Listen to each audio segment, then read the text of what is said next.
It's really a pleasure to be here today to discuss about these interesting topics. And I think we started off very well, so I have to keep up with the level. And to start my presentation, actually, I would start with a brief prologue. So many things have changed since the construct of IQ was introduced more than a century ago. For example, life expectancy has increased considerably. There was a surge in the world population due to increased conditions for living. Technology and industrialization have impacted so much the way we work, interact with others, and live on a daily basis. And despite this, the concept of IQ has remained the same. So the point I would like to make today with this presentation is really to figure out whether we need to find new ways to be intelligent in the 21st century. The way people use emotions to support thinking and behavior may be one of them.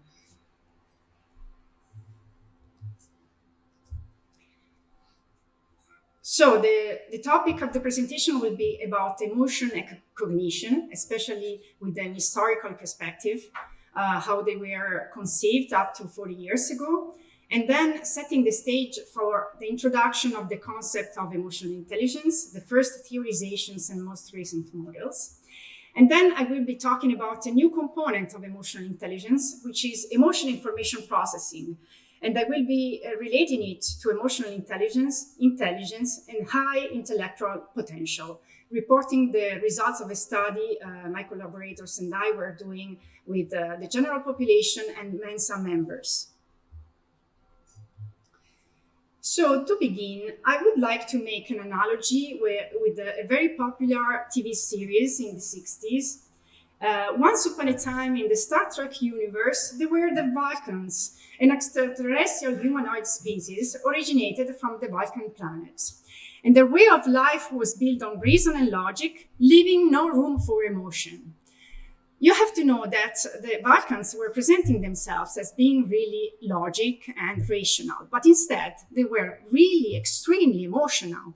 It's just that they came up with strategies to be able to regulate emotions in a way in which they wouldn't impair logical reasoning. Okay, and this very much resembles what was the idea of emotions with respect to logic and cognition and intelligence. Okay, it was an interference, a sort of bias. Okay, even the idea of pairing emotion with intelligence would have seemed like an oxymoron, like putting together two things that couldn't stay together. Okay, likely things have changed since then. We know that emotions and reason are no longer considered enemies. And research has demonstrated the interaction of emotional and cognitive processes in human functioning. And that's why we can even talk about how individuals can be intelligent using emotions, also known as emotional intelligence. When talking about how people can use emotions to be intelligent and how emotions can support thinking, I would like just to specify context for considering emotions. Emotions in themselves are not right or wrong, good or bad, correct or incorrect. Emotions are simply pieces of information telling us how we are currently navigating our world. It's how we use this piece of information that actually may lead to being impaired or supported by emotions.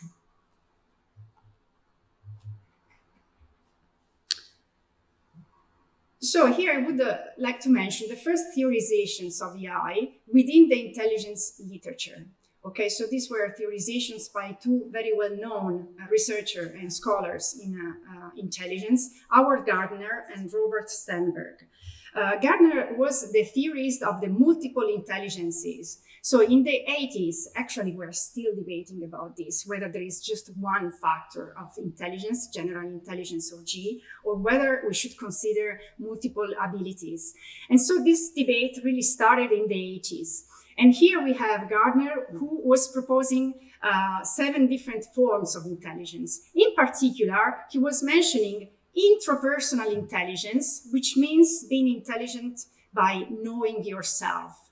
So it's the intelligence of introspection, understanding your values, your emotions and your needs. And also he mentioned another form of intelligence, which is interpersonal intelligence. That is, being intelligence at dealing with other people. For example, understanding what they are feeling, understanding why they are behaving in a certain way. Okay, so this was a kind of a groundbreaking because it was a way to add to the traditional idea of reasoning, also the idea of being intelligent with knowing oneself and knowing others. And then the other theorist was Robert Sandberg, who introduced the triarchy theory of intelligence. And so he was claiming that basically we need different forms of intelligence. It's not just a matter of having the classic analytical intelligence, which is problem solving. But actually to live on a daily basis, we also need creativity, that is to come up with new ideas for solving problems. And also what he calls practical intelligence, which is basically being able to navigate and understand the environment in which people are living, which implies understanding, information from others, and also being able to adjust to the environment. This was called the practical intelligence. I should also say that both theorizations have been criticized by intelligent scholars, okay? Because let's say empirical support was not particularly strong. For example, support we have for the literature on emotional intelligence is much stronger than the one we had for these two theories. Nevertheless, I thought they were particularly interesting because they come from intelligent scholar. And so it's like the very first idea of introducing something different other than the classic idea of IQ. Okay, and here I would like to mention three seminal works, again, setting the stage for the introduction of the concept of emotional intelligence. The very first one is the 1990 Mayer and Salovey book chapter about emotional intelligence. This was the first scientific work citing the term emotional intelligence, in which they define emotional intelligence as an ability or set of abilities that help individuals to adapt to different contexts, especially when they are emotionally charged. This is the point of reference for the scientific literature on EI or emotional intelligence. Okay, it's thanks to them that we really developed literature in the last 30 years about this topic. And then there is another important book, perhaps you heard about it, Antonio Damasio's Descartes' Terror, which doesn't cite directly the concept of emotional intelligence, but in fact referred very much to the ideas of using emotions as a support for thinking. For example, he was criticizing Descartes' idea of separating the mind from the body. And he was also supporting this idea that emotions are really fundamental for fast and logical thinking. He also introduced this idea of the somatic markers, which are bodily sensations that are associated with emotions, such as rapid heartbeat associated with anxiety. And they form a sort of past experience that may guide behavior in the future in the form of hunches. Emotional hunches. And so they may guide behavior and decision-making in situations that are different from the past, but which have connections with the past experience and knowledge. And then another seminal book in a certain way, which is Daniel Goleman's Emotional Intelligence best-selling book. I mention it here. It's a 1995 book. Not because I like it very much, but because it brought to light this idea of becoming intelligent and being intelligent with emotions. And so it brought to light this idea to the general public. Although in the scientific literature, we don't like very much Goleman's approach because it's too broad. For example, he used to talk about emotional intelligence as the best predictor of success in life, which is clearly an exaggerated claim. And also he was talking about EI or emotional intelligence as everything positive in life except IQ. We really don't like this kind of claims. First of all, they are too broad, so it's not really possible to test them. And so in the scientific literature, would rather keep in mind Mayer and Salovey work, which is much more well defined in terms of theorization. And so we're talking about this idea of considering emotions as a support for thinking, and therefore this idea of introducing intelligence next to emotional.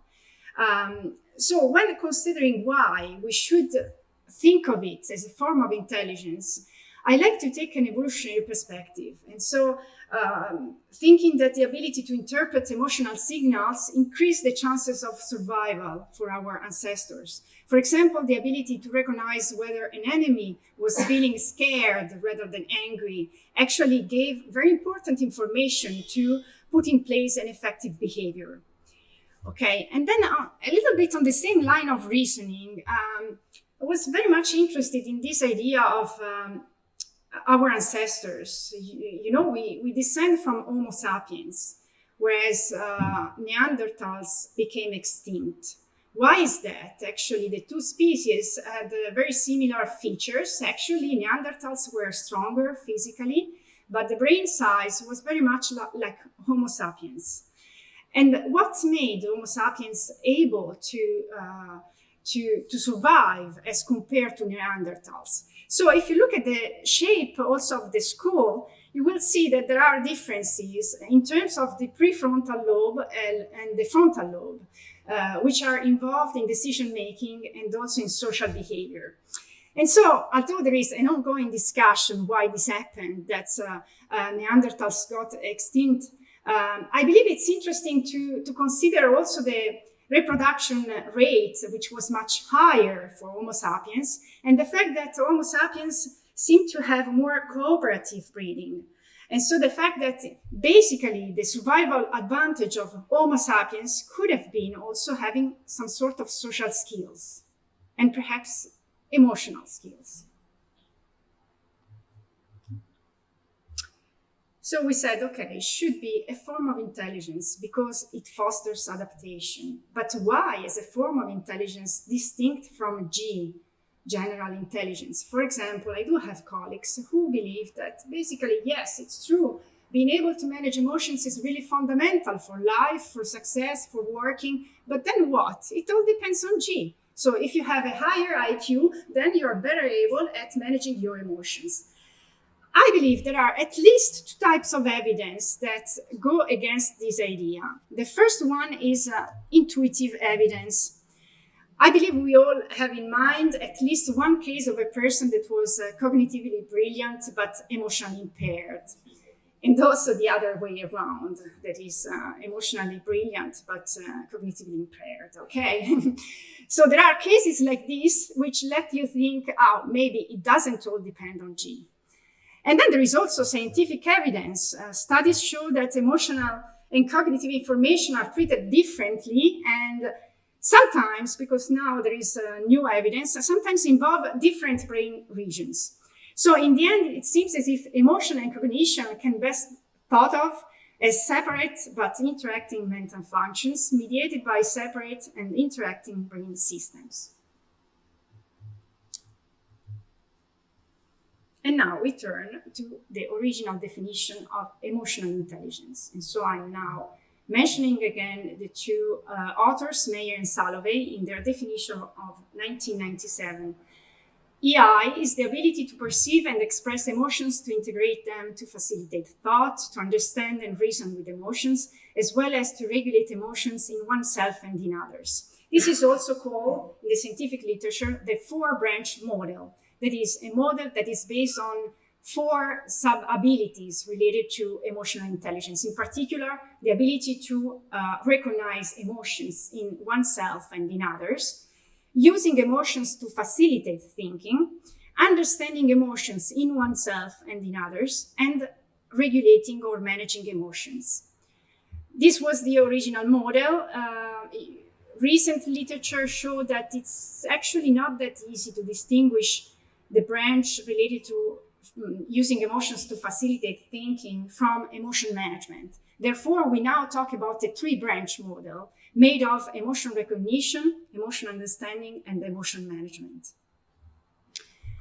Now, I guess you're all curious about how to measure emotional intelligence, because we said it's going to be a form of intelligence. So how to measure it, that was actually a big issue in the literature. By the way, the literature on EI is very young. It's only 30 years old. Okay, so in 30 years, we have done quite a lot of work in terms of clarifying certain aspects, including why it should be related to intelligence.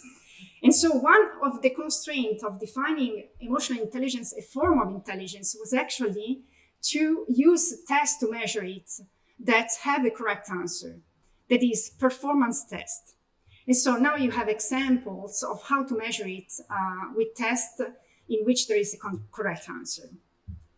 So regarding the facet of emotional intelligence, emotion recognition. Here you have to recognize the emotion felt by others. In this case, it's professional actors showing certain emotions. I can show you a video.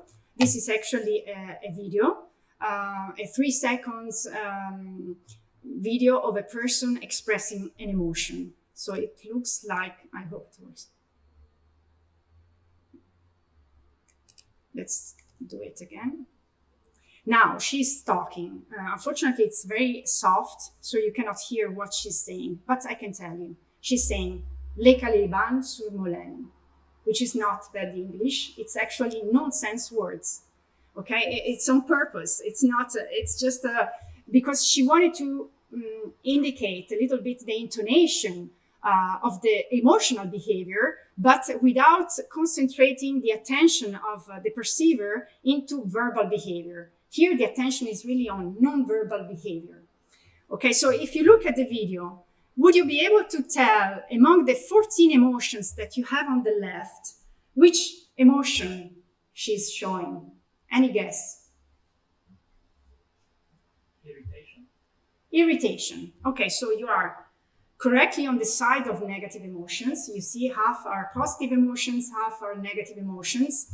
And someone said it could be irritation.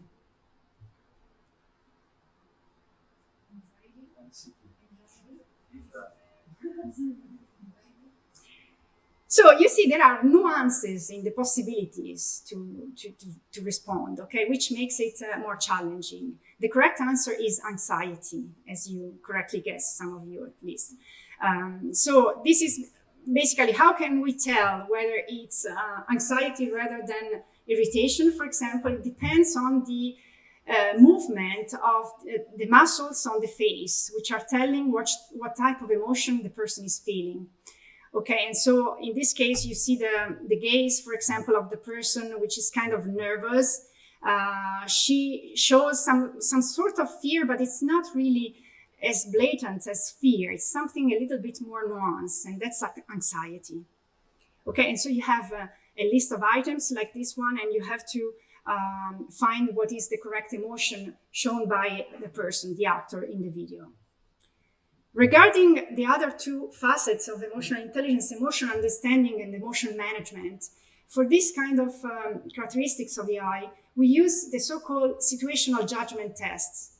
These are short scenarios in which you have to understand the situation and figure out either what the person is feeling, such as in this case for this test, or figure out what would be the best strategy to manage an emotional situation, which would be the next case I will show to you.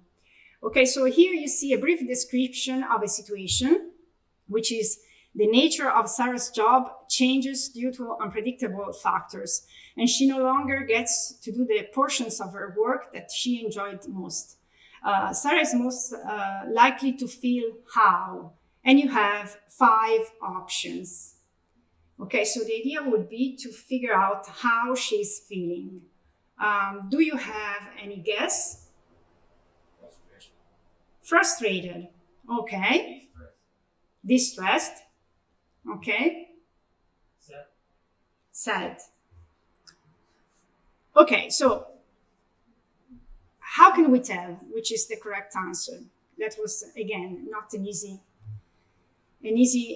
thing to handle. So here the idea is that we judge what type of emotions she's feeling based on Rosman appraisal theory of emotions. Appraisal theories of emotions are basically theories that claim that we experience emotions according to the cognitive evaluation we make of the situation. So depending on how we evaluate a certain situation, that triggers a specific emotion. So in this theory, you find 7, which are indicated in bold, 7 appraisals that people can make of a situation, and if crossed, will determine what type of emotion the person should feel. So in this case, you see sadness, the correct answer, and it corresponds to a situation that was perceived to be negative. It was a situation perceived to be also appetitive, in the sense that Sarah wanted to continue to do her job. Okay, she was not avoiding it. And then all other characteristics related to the evaluation, such as there was low control, so she couldn't do anything to change the situation. Okay, so if there is the possibility to control the situation somehow, that goes towards more of distress.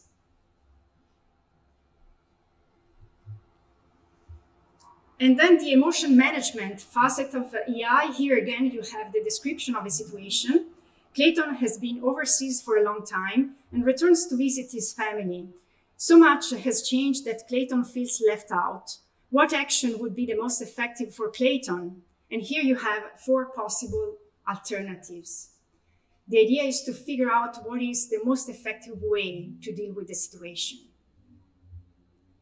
Would you have any guess about what could be the most effective strategy? Yes?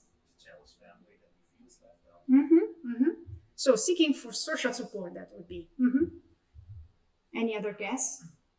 Spend time. Spend time. Reflect and change the time. Okay, so in this specific test, differently from the other 2 we saw before, there is a nuance in correct scoring. Okay, so here you see they get different scores. For example, the most effective one would be to spend time listening and getting involved again. That's a way to manage the situation in a way that is proactive, trying to change the situation.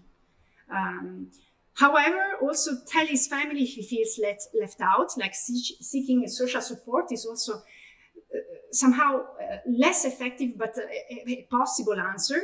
Reflect the relationship can change with time also, although it has a lower weight. And then doing nothing has 0 value because you just keep the situation as it is, which is painful.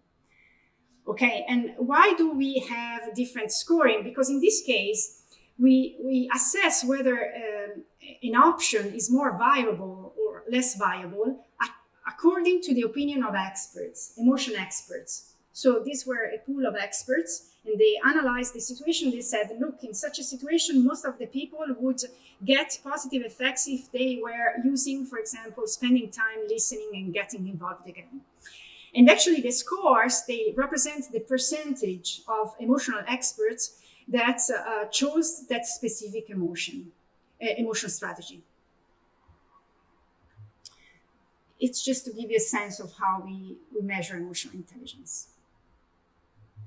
And now I'm turning to, again, see the relationship with current intelligence theorizations. We said it's important to recognize EI as a form of intelligence, and so how it is related with the traditional intelligence theories.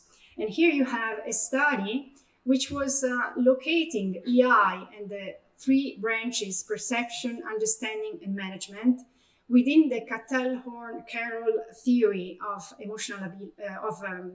intelligence and cognitive abilities.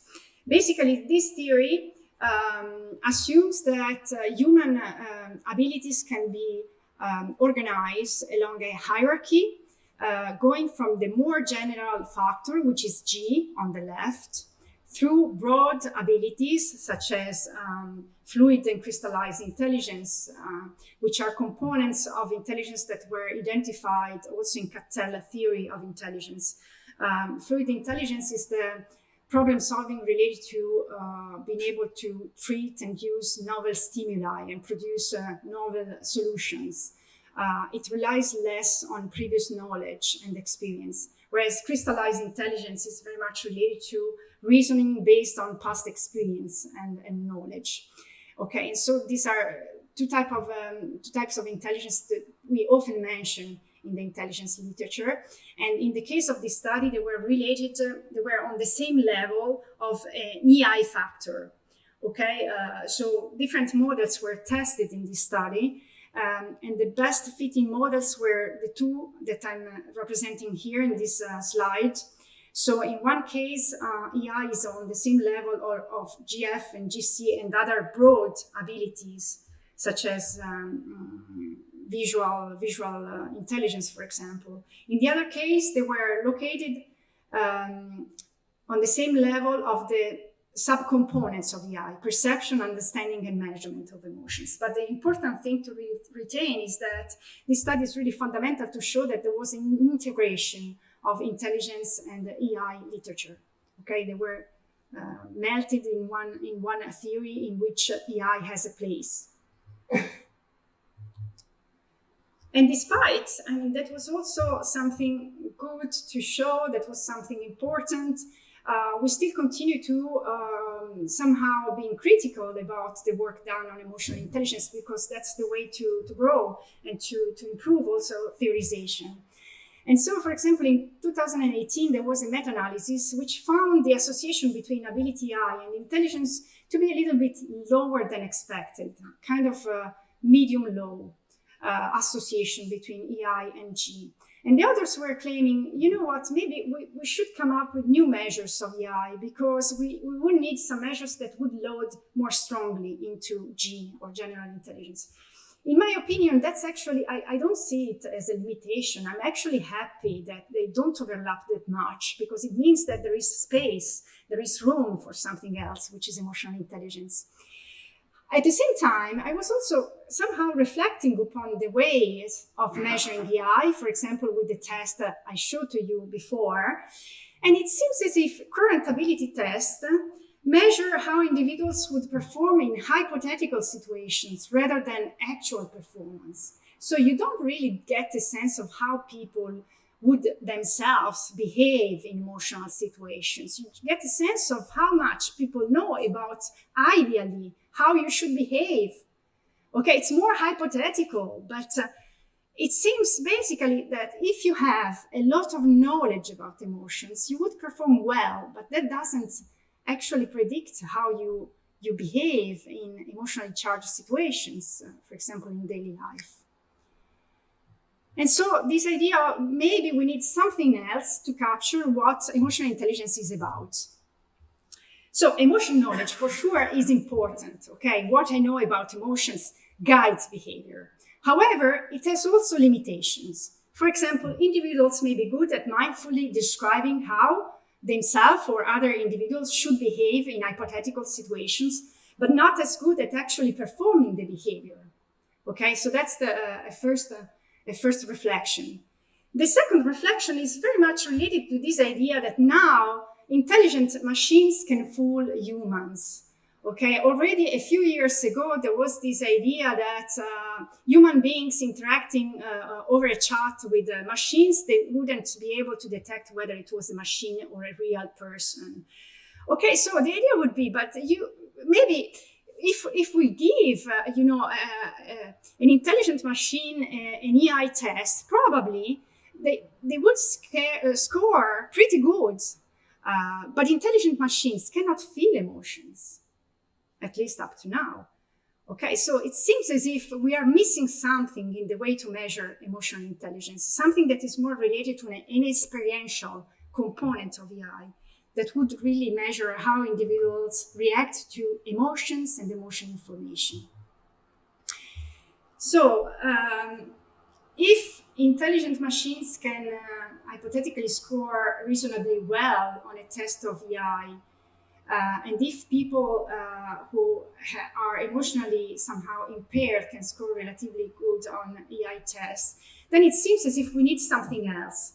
We need something that would really capture this additional component. And this additional component has been called emotion information processing, which is the way individuals process emotion information, such as how they acquire, perceive, encode, pay attention to, retain, and retrieve emotion information. And so the idea would be, again, to figure out that emotional intelligence is composed of two components.